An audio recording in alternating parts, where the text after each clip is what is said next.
que el Señor puso en mi corazón. Nosotros estamos acostumbrados a cuidar de otros. Por Dios, las mujeres que estamos acostumbradas a cuidar de otros. Toda la vida, ¿no? A los hijos, al marido, a los padres, a todo el mundo. Y entonces los que están trabajando en la obra están a cargo entonces de un montón de personas más. ¿Podemos avanzar, por favor? Busqué estadísticas y hay algunas investigaciones. Lamentablemente la mayor parte de las investigaciones son de países del norte del mundo. Barna Group habla que el ministerio pastoral conlleva renunciar, dice, los pastores, es que no es lo mismo lo que tengo aquí ya. Bueno, el estudio de Barna Group del 2022 señala que pastores que no han considerado renunciar a sus ministerios, ¿ya? No han considerado, ellos van a seguir adelante. Siguen enfrentando desafíos que afectan negativamente su capacidad para liderar en la iglesia. ¿Cuáles desafíos mencionan ellos? El inmenso estrés del trabajo y sentirse solos y aislados. Hay otro estudio bien interesante de Lifeway, yo no soy bilingüe, ¿ya? Pero lo ven ahí, 2025. ¿Ya? Y ese estudio que tiene datos más interesantes, pero volvemos a lo mismo, la muestra es de pastores norteamericanos, ¿ya?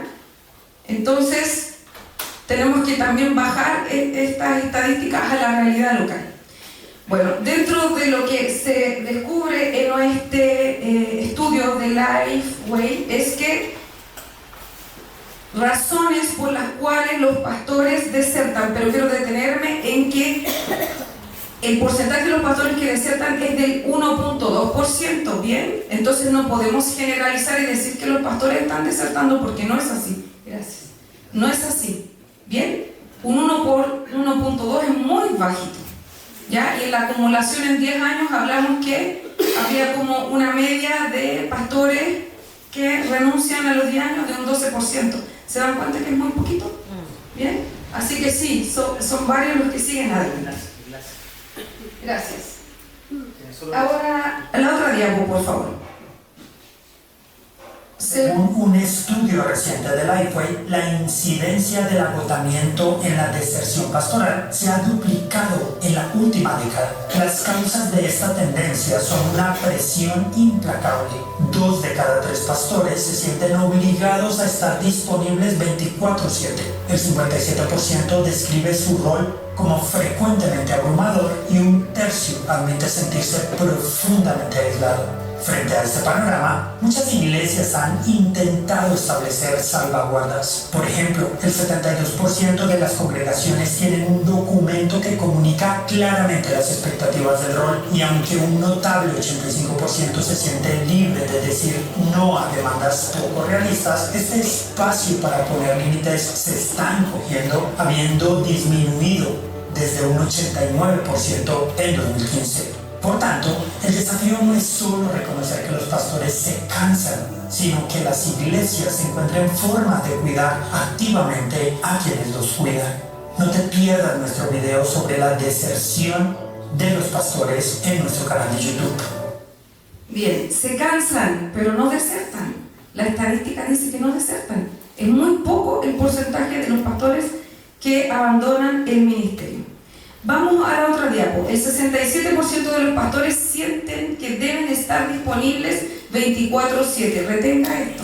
Pastores que creen que tienen que estar disponibles todo el tiempo, especialmente pastores de iglesias pequeñas.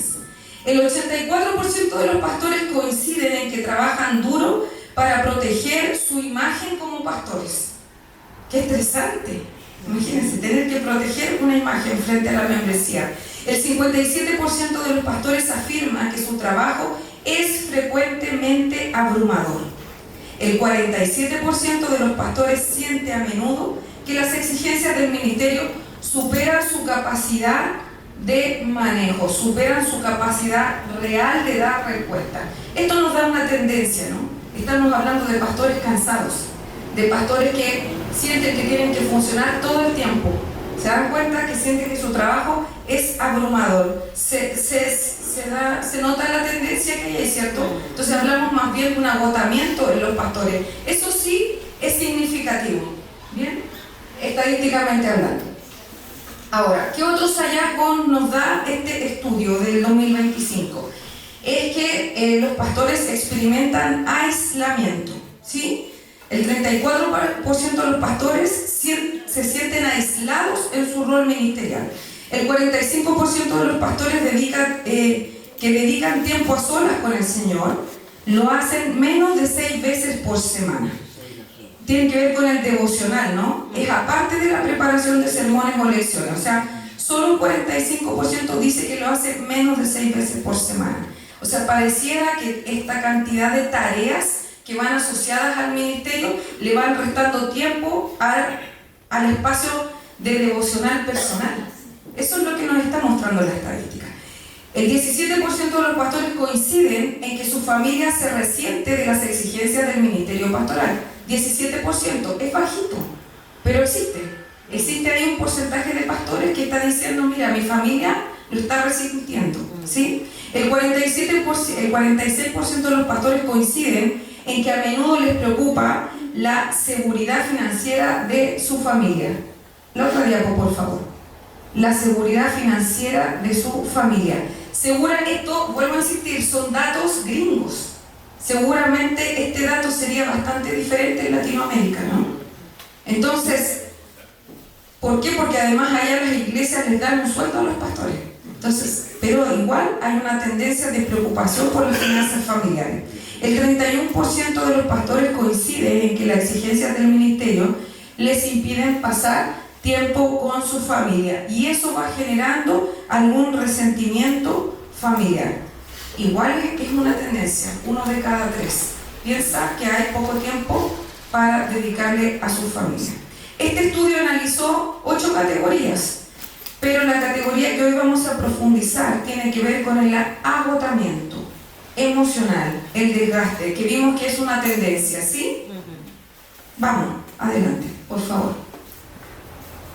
El desgaste emocional, entonces, es un estado profundo de agotamiento físico, emocional y mental que sufren los profesionales que tienen contacto con el sufrimiento humano. ¿Qué profesionales tienen contacto con el sufrimiento humano? Los profesionales de salud, ¿cierto? Lo que significa para un profesional de salud ir y limpiar heridas, ¿cierto? Ver pacientes que están con dolor crónico. Tenemos también los profesionales que sufren este tipo de síntomas, son los profesionales de la educación. Y los profesionales que tienen que ver con servicios. Bien, nosotros calzamos ahí. Absolutamente, como pastores calzamos en esta definición. Es un proceso que genera desgaste emocional acumulativo y puede impactar negativamente en la calidad de atención que ofrezco a las personas. ¿Por qué? Porque ya estoy tan cansado que no voy a prestar la misma atención. Estoy tan cansado que estoy irritable, ya no voy a contestar con la misma paciencia. Seguramente lo voy a hacer con bastante malestar. De hecho, uno de los hallazgos de este estudio es que los pastores también perciben con mayor irritabilidad a los miembros de las iglesias. Ya no están tan gratos de atenderlos o de estar con ellos. Entonces, tenemos que tener cuidado con esta situación. El burnout, que es el concepto que usa este estudio, es un sistema de alarma que nunca se apaga. El burnout altera la estructura y función del cerebro. Se imagina como que si nuestro cerebro estuviese siempre en una condición de alerta, ¿sí? Nuestro sistema nervioso está preparado para que en un momento de un incendio podamos correr. Y entonces las partes más básicas del cerebro, las más rudimentarias del cerebro, el cerebro primitivo, lo que hace es que nosotros envía las señales a todo el cuerpo para que podamos salir arrancando, por ejemplo, para la supervivencia. Pero eso lo que hace es que afectó todo el cerebro la señal para que yo pudiera salir arrancando. Imagínense que mi cerebro estuviese constantemente en alerta. Eso es lo que pasa en este caso. Es como que la alarma nunca se apagara. Burnout significa quemarse a lo bonzo. Eso significa. Entonces el profesional que está sometido, que está constantemente tratando con personas que sufren, lo que va sufriendo es un desgaste profesional, lo que va sufriendo en el fondo es quemarse. Yo me quemo y entonces ya tengo tal nivel de estrés y de desgaste que ya no puedo atender a los demás con la misma calidez, con la misma paciencia, con la misma atención. Ya no se puede. Imagínense que ese estado de alerta sea permanente en el cerebro, empieza a generar daño neurodegenerativo, ¿me entienden? Entonces no es algo que uno pudiese pasar por alto, decir, ay, estoy estresado, no, genera daños permanentes si es que no lo atendemos a tiempo. ¿Cómo resolvemos este desgaste emocional? ¿Qué es lo que se puede hacer para resolverlo? Vamos. Otra vez. El autocuidado. Entonces, según Correa, el concepto de autocuidado son aquellas prácticas cotidianas, decisiones que desarrolla una persona para cuidar de su salud y tener una mejor calidad de vida. Sí, retenga esto, son las prácticas, las decisiones que desarrolla la persona. Nosotros pensamos que la institución nos tiene que cuidar. Sí, hay una cuota de eso, ¿cierto? Pero la principal cuota es que nosotros tenemos una responsabilidad personal, son decisiones nuestras, son prácticas cotidianas las que van a cuidar de nuestra salud o mejorar nuestra calidad de vida. Ahora, viene la parte central. ¿Cuáles son entonces? ¿Cómo lo hago? ¿Cómo comienzo a cuidarme? ¿Sí? Porque de hecho el pastor predicó de eso la semana pasada, ¿cierto? Lo recordaba. Pensamos que el autocuidado solamente tiene que ver con...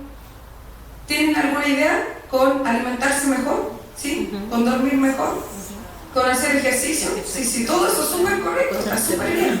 Pero el autocuidado, fíjese que es integral, ¿no? Va a apuntar a un bienestar no solo físico, sino que psíquico.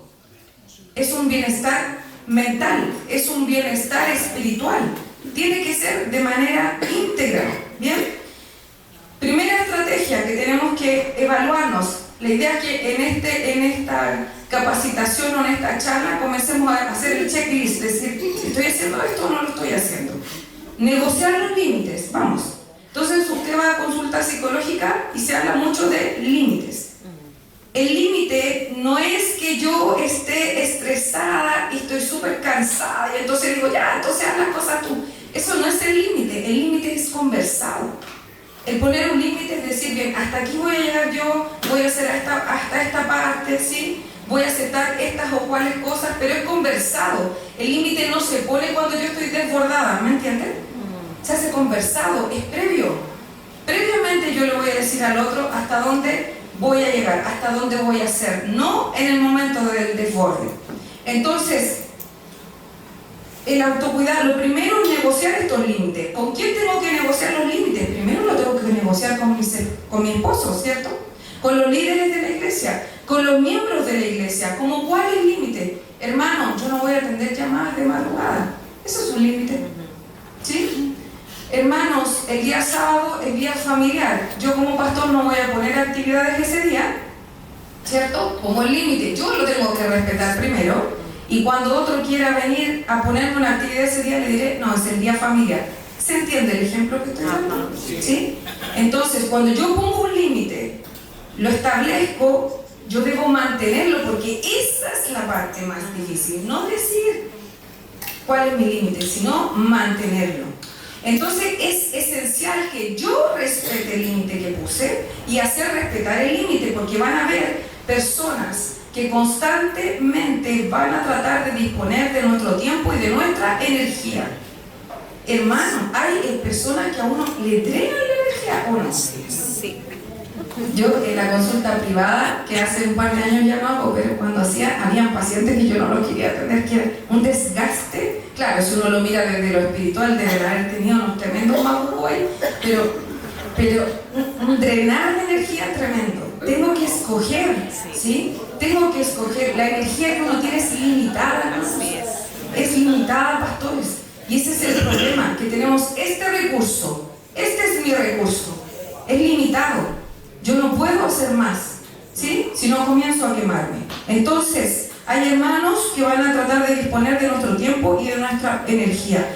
Por eso es importante que yo esté retroalimentando los límites. ¿Quedó claro? Yo di un ejemplo muy doméstico quizás de lo que es un límite, pero son muchas más cosas. El no aceptar faltas de respeto, el no aceptar que otro te grite, el no aceptar que otro disponga de tu tiempo, ¿sí? Hay cosas que uno le alarman, vamos a hablar más adelante de eso. Como yo trabajo en el sistema público de salud y en un hospital, para mí las emergencias son muy diferentes, ¿entiendes? Porque para uno, lo que uno ve y está habituado es que una emergencia es cuando hay sangre, cuando hay pérdida de conciencia. Lamentablemente esa es mi experiencia profesional, de pasarle a los que son también profesionales de salud. Entonces cuando a mí me dicen, es que esto es urgente, yo digo, es que esto no es urgente. Si puede, ¿me entiendes? Vamos a verlo más adelante, la importancia de priorizar cosas, ¿sí? Negociar los límites quedó claro, ¿cierto? Definir, por ejemplo, un horario de trabajo y tiempos de descanso. El pastor hablaba la semana pasada de eso. Pero es importante no solo definir el tiempo de descanso, defina el horario de trabajo.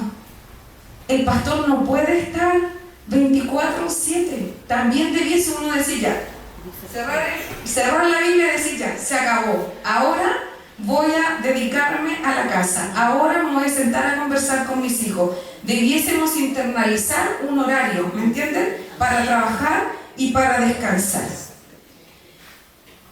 Tiene que haber un día en que yo diga, es descanso, descanso. Es muy terrible que usted dijera, no voy a recibir llamadas este día. ¿Lo encuentran muy difícil de hacer? ¿Muy complejo? Porque eso se podría negociar con los líderes. Decirle, tú atiendes las llamadas de ese día. Me pasa solo lo urgente. ¿Sí? Es algo que se pudiese hacer. Solo que hay que planteárselo. ¿Sí?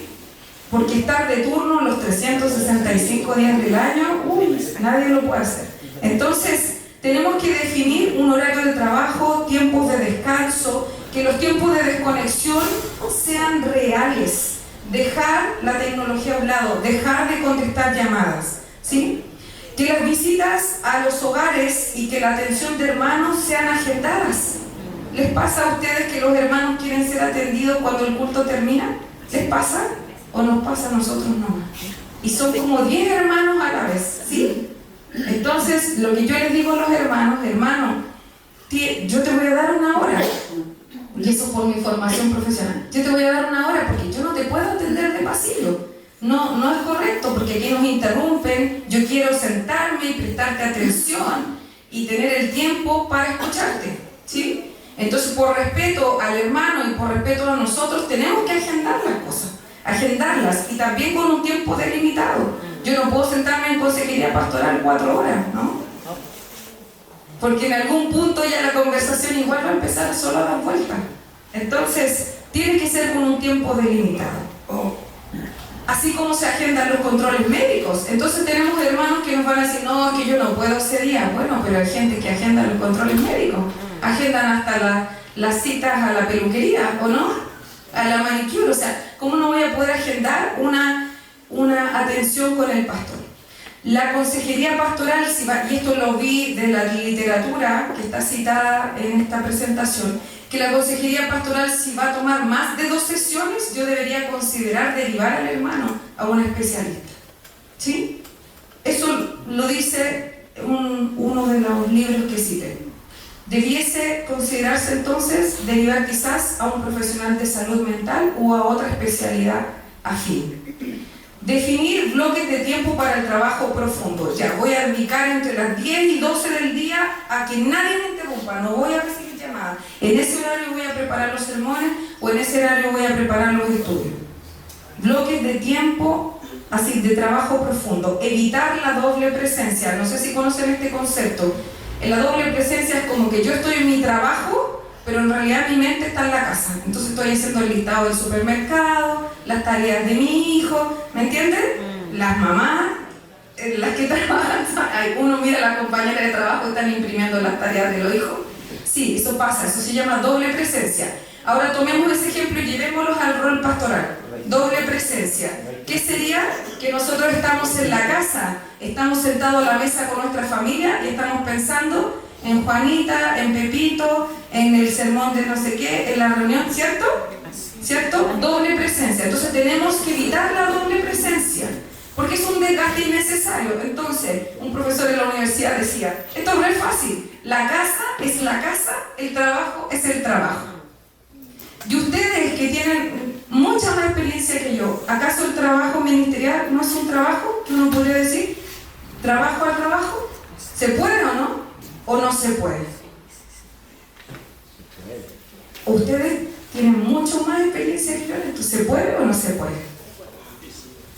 Porque si uno va al trabajo y efectivamente puede decir la casa es la casa y dejo las cosas de la casa ahí, pausadas, yo creo que el trabajo ministerial también se puede hacer un poco así, ¿cierto? Entonces, la doble presencia es evitar esto, de estar sentados a la mesa conversando cosas de la iglesia, de estar conversando con el esposo ahí a punto de dormir, también cosas de la iglesia, estar en un cumpleaños conversando cosas de la iglesia. Cosas me refiero a tareas, a labores, a ocupaciones, a eso me refiero. No de lo bonito que tuvo la presencia en el culto, no. Estoy hablando de tareas, ocupaciones. Entonces, nuestro lema de ahora en adelante debería ser: el trabajo es trabajo, la casa es la casa. ¿Sí? Resguardar la intimidad de nuestra familia. Ustedes tienen mucha más experiencia que yo en esto. ¿Hay que resguardar la intimidad de la familia? ¿Tiene que mis celebraciones privadas o mi espacio privado, toda la iglesia ser parte de eso? ¿Sí o no? ¿Qué dice el público? No. ¿Cierto que no? Una buena amiga, consierva, me dijo, porque yo no estoy en ese tiempo, cómo hay que cuidar a los hijos de las críticas de los miembros de la iglesia. A mí no me ha pasado porque los míos todavía son muy chicos. Ojalá no me pase. Amén. Pero pareciera que ocurre, ¿no? Sí. Parece que ocurre. Entonces, como padres, como ministros del Señor, tenemos que resguardar la intimidad de nuestra familia.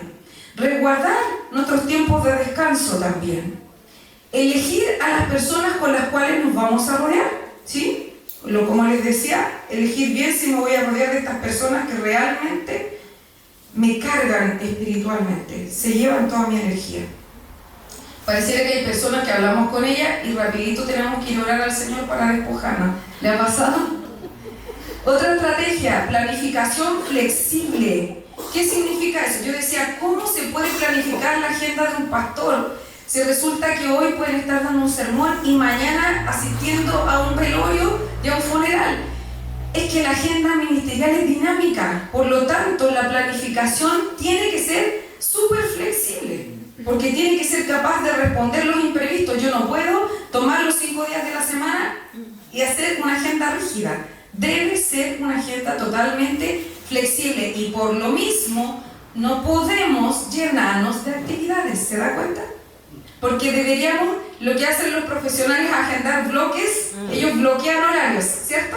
Y dicen, voy a bloquear mi agenda, no voy a atender a nadie en estos horarios por todos los imprevistos o porque voy a tener reuniones. Lo mismo los ministros. Entonces yo debería tener bloques dentro de mi agenda, bloques horarios bloqueados, sin ninguna otra cosa, por todos los imprevistos que pueden ocurrir. ¿Sí? Espero que les sirva alguna de estas cosas que vamos conversando. No deberíamos llenarnos de actividades. Una cosa práctica es que definamos metas semanales. Dividamos esos proyectos grandes que tenemos en metas cortas, en metas semanales, y así cada semana podemos, por ejemplo, atender a un foco. Priorizar, esto es tremendamente importante, priorizar, y aquí vamos. Los que saben de salud o van a un hospital público saben que cuando uno llega a la sala de espera, te atienden, ¿cierto? Te pasan a una sala, te toman los signos vitales y te dicen, usted es C1, C2, C3, bueno, y ahora hay una nueva categorización. Hay un gráfico más adelante que tiene colores, por favor, si lo puede avanzar. Más. Ahí. Esta es la nueva categorización, que es ESI, Índice de Severidad de Emergencia. ¿Ya? Entonces le ha pasado que usted dice, oh, yo voy a la urgencia y me atendieron 26 horas después, ¿cierto? Ya. Es porque seguramente usted no tenía esa categoría roja.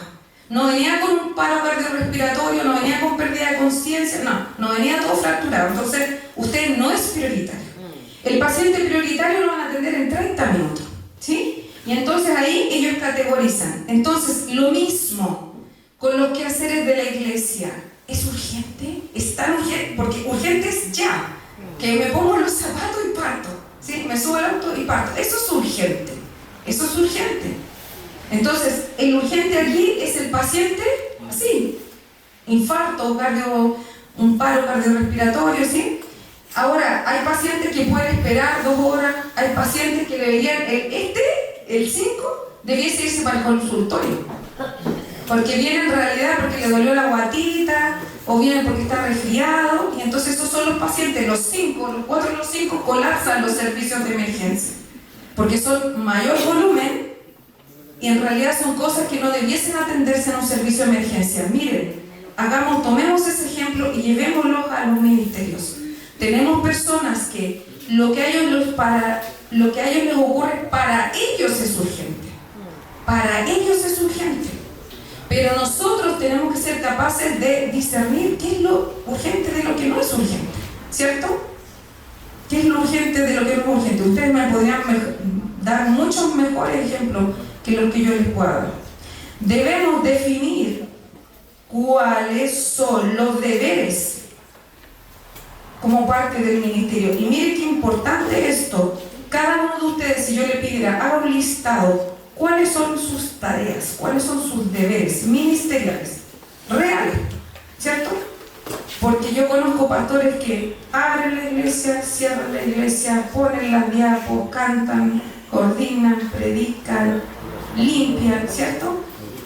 Hagamos el listado, miren, hagamos el listado, es súper buen ejercicio, comienza a hacer el listado. ¿Cuáles son realmente las tareas ministeriales? ¿Cuáles son? Entonces, dentro de mis tareas ministeriales, yo tengo que definir, ahora, priorizar. ¿Cuáles son las esenciales? Pastores, ¿cuáles son las esenciales? Díganme ustedes, ¿cuáles son las esenciales? Oración y la lectura de la palabra. ¿Y eso es? ¿Eso es o no? Eso dice la palabra, eso le expliqué yo a los hermanos en la iglesia, ¿sí? La oración y el ministerio de la palabra. Eso dice la palabra. Y las otras actividades estaban para los que servían las mesas, ¿sí? Para los diáconos. Gracias, pastor. Entonces, yo defino cuáles son las esenciales y luego defino las que requieren atenderse diariamente, semanalmente, mensualmente. ¿Se da cuenta que hay cosas que yo no tengo que atender todos los días? Yo no puedo atender a la hermana Pepita todos los días, no se puede, pues. Entonces yo cuando atiendo a alguna hermana por teléfono le digo, oiga, pero estoy bañando a mis hijos, si escucha algún grito, alguna cosa. O, oiga, pero estoy cocinando, ¿sí? Es bueno que yo le transparente al otro que estoy ocupado, porque no todos tenemos el mismo tiempo, no todos tenemos la misma disponibilidad de tiempo. Bien, este ejemplo del triage es para que usted entienda que hay cosas que sí son urgentes, que sí hay que atender en 30 minutos, pero hay cosas que sí podemos postergar. Hay llamadas que sí pueden postergarse un par de horas. Hay llamadas o visitas que sí se pueden hacer al otro día. Y nadie muere. ¿Sí? Se puede, se puede. El problema es que los pastores a veces se ponen una capa, ¿cierto? Y se creen superhéroes. ¿O no? ¿Sí o no? ¿O no? Yo estoy hablando cosas que no corresponden, ¿cierto? Ese es el problema. Que los pastores muchas veces se creen superhéroes o superheroína. Debemos priorizar. Es una estrategia de autocuidado que tenemos que implementar, ¿sí? Hay situaciones que no vamos a poder atender en el momento porque mis recursos son limitados. Mi disponibilidad de tiempo es limitada. Mis recursos económicos son limitados. Y mi desplazamiento geográfico es limitado. Si yo estoy de vacaciones y un hermano me quiere llamar, ¿cierto? Porque se peleó con su marido. Pero era una pelea simple. No es algo prioritario. No era algo prioritario. ¿Se da cuenta? Entonces, tenemos que definir cuáles son también esos recursos que yo tengo disponibles. Otra estrategia es calidad hay que devolverse del triage. Gracias. límites servidores. Adelante. Ya, mantener estándares altos. Entonces, lo primero que yo tengo que definir, pastores, ¿qué es un estándar alto? El estándar alto es la calidad del servicio que yo quiero entregar. ¿Cuál es su estándar alto? ¿Cuál es? ¿Se fija que es subjetivo? Yo defino cuál es el estándar del servicio que yo quiero entregar, de la calidad que yo quiero entregar. Demos un ejemplo. ¿Qué sería un estándar alto? ¿Qué sería un estándar alto?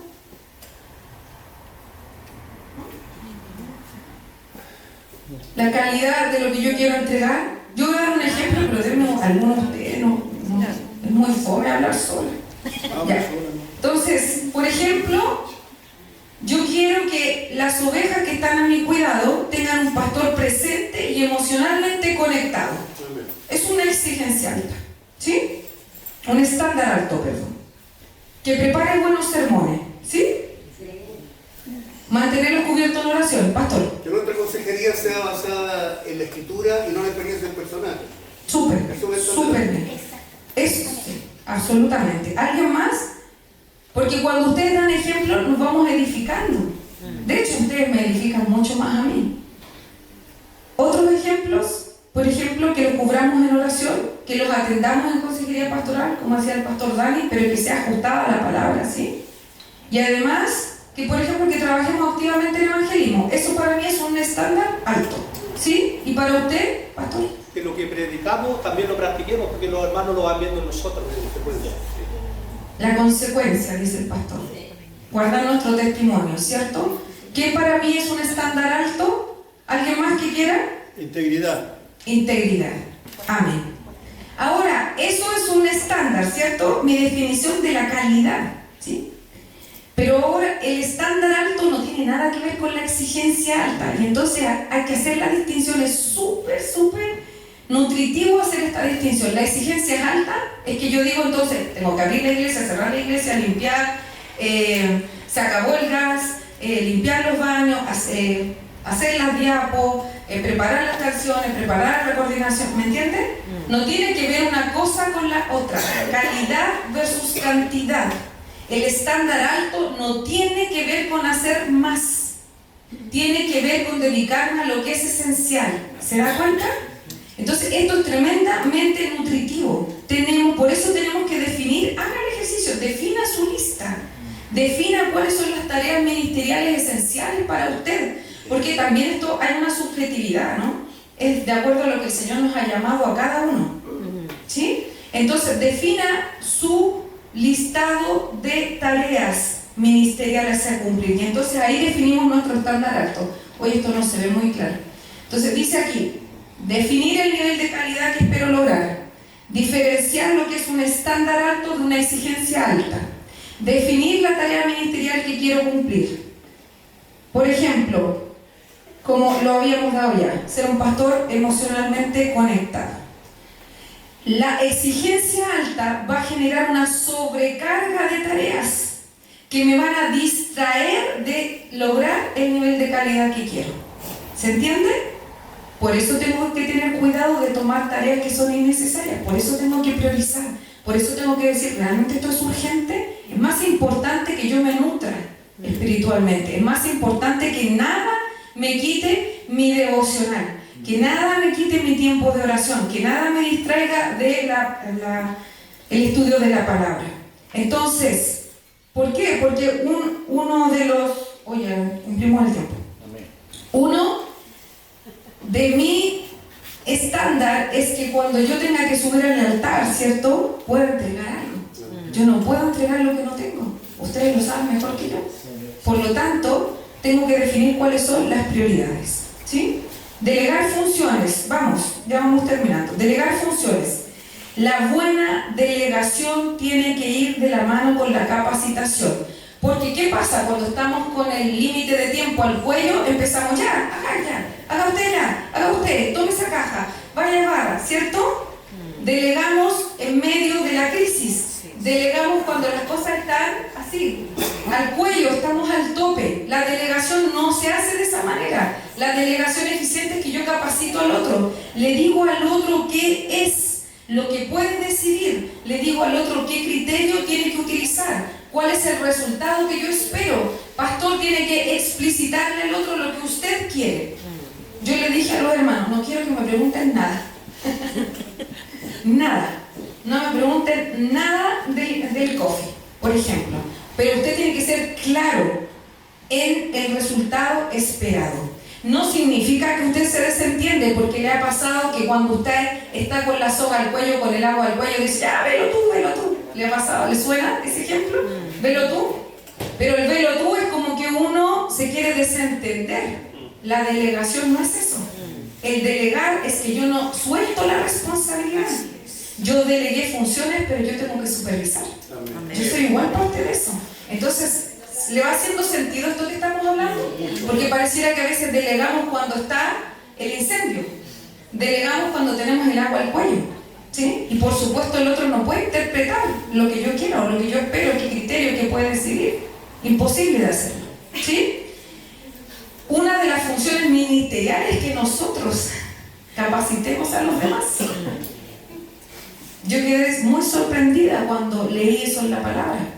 Ahora, hay hermanos que yo les digo, ponga la mesa, pero el hermano va a decir, ¿y dónde está la servilleta? ¿Y dónde están los cubiertos? ¿Y de dónde saco el mantel? Eso se llama delegación inversa. Eso demuestra que yo no he capacitado. Debemos construir equipos de trabajo, debemos construirlos, no salen por demanda espontánea, ¿sí? No salen, no aparecen los equipos de trabajo de la nada, por milagro, no, hay que trabajarlos. Último, construir redes de apoyo, y vuelvo a repetir, construir, porque pensamos que otro me tiene que venir a ayudar. Yo estoy con una necesidad y pienso que otro me tiene que venir a ayudar, y no es así. Pedir ayuda no es debilidad. Hay que darle a la otra diapositiva. Entonces, Laura, por favor. Construir redes de apoyo es entrenar la habilidad de pedir ayuda. A mí me cuesta muchísimo. Yo no sé si a ustedes les cuesta. Y uno lo hace, no pide ayuda o por vergüenza, o por no quedar mal, o por no incomodar a otro, pero tenemos que entrenarnos en la habilidad de pedir ayuda. Las habilidades se entrenan. Si yo no tengo redes de apoyo, tengo que construirlas.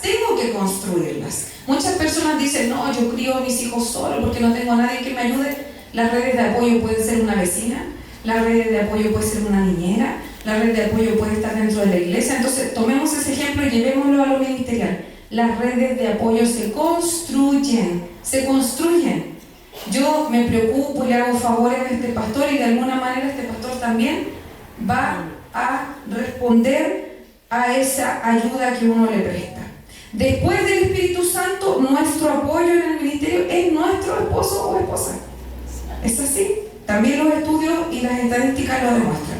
Amén. Según los estudios de Lifeway, cuanto más satisfecho siente un pastor que está su esposo en el ministerio, ¿sí?, más probabilidades tiene de permanecer en el ministerio.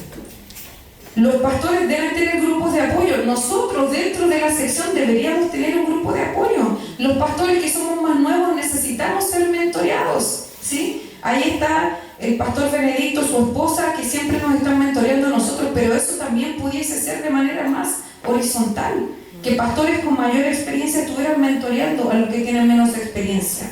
También deberíamos contar con apoyo terapéutico. ¿Qué falta hace tener más profesionales cristianos, ¿sí?, como psicólogos, como profesionales del área de salud mental, del área de la salud?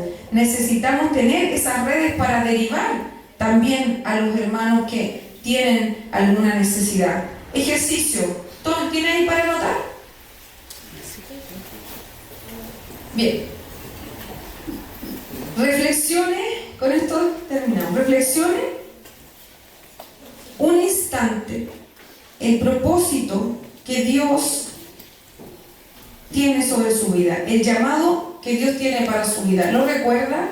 Qué bonito sería que yo le prestara el micrófono a cada uno y ustedes me contaran cómo el Señor los llamó. ¿Lo recuerda?